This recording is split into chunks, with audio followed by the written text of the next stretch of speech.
Hello, ഇന്ന് ഈ വീഡിയോയിൽ എൻ്റെ അപ്പം പൊന്നു പോലെ നോക്കുന്ന കുറച്ച് ചെടികളൊക്കെ കണ്ടാലോ. ഇതാണ് അശോക തെറ്റി. ഒരുപാട് ഔഷധ ഗുണങ്ങളുള്ള ഒരു ചെടിയാണ്. നമ്മുടെ മുടി വളരാനും അതുപോലെ തന്നെ ഫേസിനും ഇത് നല്ലതാണ്. അരേക്കാൻ നട്ട് അടയ്ക്കാന്ന് പറയും. പിന്നെ വാഴയാണ് മത്തയിച്ച, അതിൻ്റെ ഗുണങ്ങൾ ഞാൻ പറയണ്ടല്ലോ. കറി ലീവ്സ് നമ്മുടെ വീട്ടാവശ്യത്തിന് വേണ്ടിയിട്ട് നമ്മൾ ഇതിൽ നിന്ന് തന്നെയാണ് കേട്ടോ കറിവേപ്പിലേക്ക് എടുക്കുന്നത്. പിന്നെ ഒരു കുഞ്ഞ് കുരുമുളകിൻ്റെ ഒരു ചെടിയുണ്ട്. ഇത് ഓൾറെഡി അതിൽ കുരുമുളകുണ്ട്. അപ്പോൾ എന്തേ ഒരു തേങ്ങയൊക്കെ ആയിട്ട് വന്ന അതിൻ്റെ ഇടയിൽ. ഇത് മുള്ളൻ ചക്ക അഥവാ ആത്തിച്ചക്ക. ഈ കീമോ ചെയ്യുന്നവർക്കൊക്കെ വളരെ നല്ലതാണ് അത് കഴിക്കുന്നത്.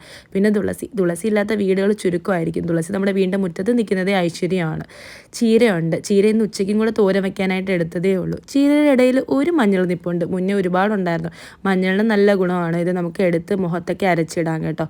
പിന്നെ ഇതാണ് ചെമ്പരത്തി, നമുക്ക് താളിയാക്കാം. ഇത് ഇന്ത്യൻ ഹെഡ് ജിഞ്ചർ, അതിനപ്പുറം എനിക്കൊന്നും അറിയില്ല. പിന്നെ നെല്ലിക്കയുണ്ട്, അതുപോലെ തന്നെ മാങ്ങയുണ്ട്, നമ്മുടെ ചീലാന്തിയും ഉണ്ട്. പിന്നെ ദേ ചക്ക, ഇത് ഇത്രേ വലുതാവത്തുള്ളൂ കേട്ടോ, അതിനപ്പുറം ഇത് വലുതാവത്തില്ല. പിന്നെ ഇതാണ് അരേക്ക പാം, നമ്മുടെ പന എന്നൊക്കെ പറയും. ഇത് ഗൗരി ഗാത്രം. ഇതിന് നമ്മുടെ പാർവതി ദേവിയുടെ ദേഹത്തിൻ്റെ നിറമെന്നാണ് പറയുന്നത്. അതുകൊണ്ടാണ് ഇതിന് ഗൗരി ഗാത്രം എന്ന് പേര് വന്നതെന്നാണ് അമ്മ പറഞ്ഞത്. പിന്നെ ജാസ്മിൻ ഉണ്ട്, അതുപോലെ തന്നെ ഇത് മാതളമാണ് കേട്ടോ.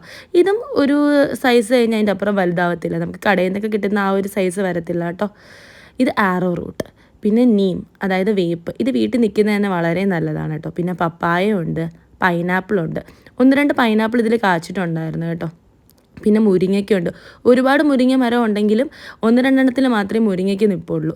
ദേ നോക്കൂ, ഇതിപ്പം വെള്ളമൊന്നും ഇല്ലാണ്ട് നന്നായിട്ട് വാടുന്നുണ്ട്. പിന്നെ പുളിയുണ്ട്, അതിൽ 1-2 പുളിയൊക്കെ നിൽപ്പുണ്ട്. പിന്നെ കോവയ്ക്കുണ്ട്.